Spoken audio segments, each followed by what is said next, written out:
I'm Emmanuel. I'm here with Crystal and Romaine, and for our contemporary health class, we're going to inform you on stomach and skin cancer.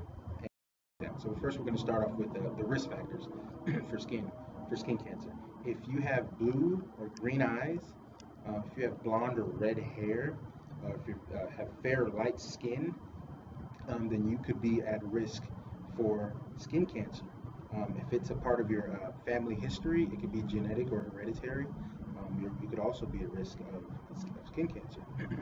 If you're in the sun a lot, if you have a prolonged amount of time in the sun, or if you have a history of tanning, then you can also raise the chances of you being at risk of skin cancer. If your skin burns easily, if you're in pain while you're in, if your skin is in pain while you're in the sun, or if it reddens, or if you have freckles, um, those also are risk factors for skin cancer. Certain types of moles, many different types of moles, can put you at risk for skin cancer, and certain medical conditions can make your skin sensitive to the sun and increase the risk of skin cancer. Next, we want to talk about how skin can affect one personally. Every individual would be affected by skin cancer if they are diagnosed. Uh, Skin cancer can affect the way one views their body. It can affect it can cause you to have time off of work, which eventually turn into financial and insurance stresses, and can make one really reflect on how they might have been able to avoid the risk factors of becoming of getting skin cancer. Psychological effects of skin cancer can cause one to worry over the treatment of skin cancer. It can cause one to worry over the reoccurrence of skin cancer. Um, it can cause anxiety over just the diagnosis itself and the potential spread to the rest of the body or the metastasis. Um, Worry over what treatment's best for the individual. Um, Worry over the need for chemotherapy and radiation, and the cause of radiation, the side effects of radiation, um, like loss of hair and skin scarring, and potentially needing plastic surgery.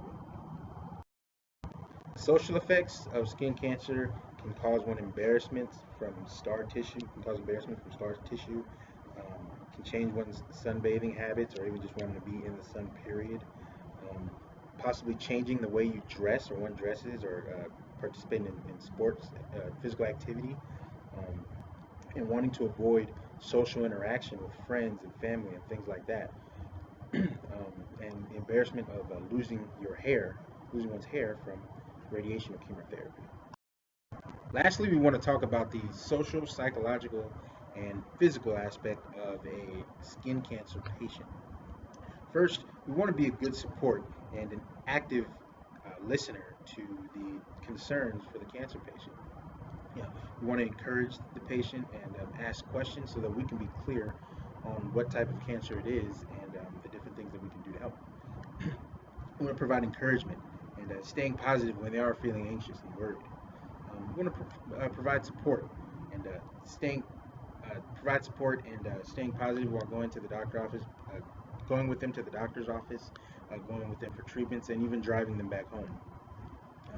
We want to provide a wound care or help them with the different kinds of clothes and dresses that they can wear when it becomes when needed.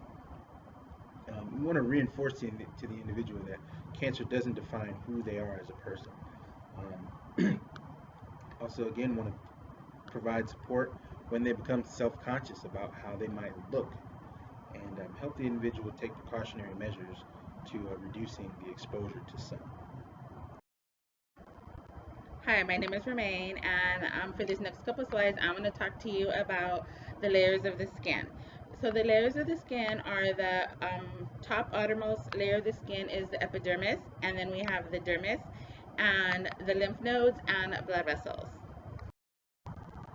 Next, I'm going to talk to you about the different types of skin cancer. We have melanoma, basal, and squamous cell, and I'm going to start off with melanoma. Melanoma is usually a skin cancer that is a change in a mole or your skin texture. It can be It can be dark in color. It can have regular borders. It can have a different shape. Anything that's a change from your normal of the way your moles look, and you really need to go get checked out. Go to the doctor and make sure that it's not skin cancer.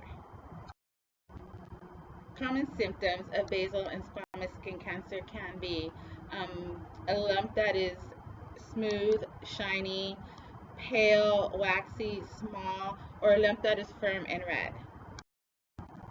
Some other symptoms of basal and squamous skin cancer can also include a sore or a lump that bleeds easily or develops a crust or a scab. It could be a flat red spot that is rough, dry, or scaly, or it can become itchy and tender. On this next slide, we're showing a picture also of basal or squamous skin cancer, and we're showing that it can also be a patch of rough, scaly skin that can be either red or brown. So next I will talk about the stomach cancer risk factors. Stomach cancer increases with age and doubles each decade over the age of 55. Dietary factors such as diets high in salt, cured, nitrate cured, or smoked food, cigarette smoking, consuming large quantities of alcoholic beverages, red meats, or processed foods. If you have no physically active lifestyle, and if you have a family history of gastric cancer and obesity. Dietary recommendations for reducing cancer risk are eating 5 or more servings of fruit and vegetables per day, eating whole grain foods rather than processed refined grain foods, limiting consumption of red meats and processed meats, choosing foods that help maintain a healthy diet, and drinking no more than 1 alcoholic beverages per day for women and 2 for men. Next, I will talk about the types of stomach cancer. First, it is adenocarcinoma. It is the majority of stomach cancer and it develops within the cells of the innermost lining of the stomach. Second is lymphoma, and it is rare, only happens in 4% of stomach cancers, and it is the cancer of the immune system and the tissue that may start anywhere. The next 2 types of stomach cancers are gastrointestinal stromal tumors, GIST, and they are rare. They start in a special cell found in the lining of the stomach called interstitial cells of Kajal. The second one is carcinoid tumors, and they are rare. They are only found in 3% of stomach cancers. They typically start in the hormone-producing cells of the stomach. These tumors usually do not spread to different organs. Lastly, I will talk about approaching early detection and treatment for stomach cancer. Stomach cancer is a silent cancer because no signs and symptoms appear early in its course. If you experience a decrease in appetite, a feeling of fullness after just beginning to eat, pain when eating, nausea and vomiting, weight loss, and excessive burping, you should see your primary doctor immediately and insist on barium studies to confirm a diagnosis. Barium studies is when an individual swallows barium sulfate and x-rays are taken once the fluid reaches the stomach, visualizing obstructions and other growths. Physicians often obtain stomach cells by the use of fiber optic tube, which can be fitted with instruments. If found early, stomach can be treated with surgery to remove the tumor. Otherwise, chemotherapy and radiation are also used to treat stomach cancer and may be used with a conjunction with surgery.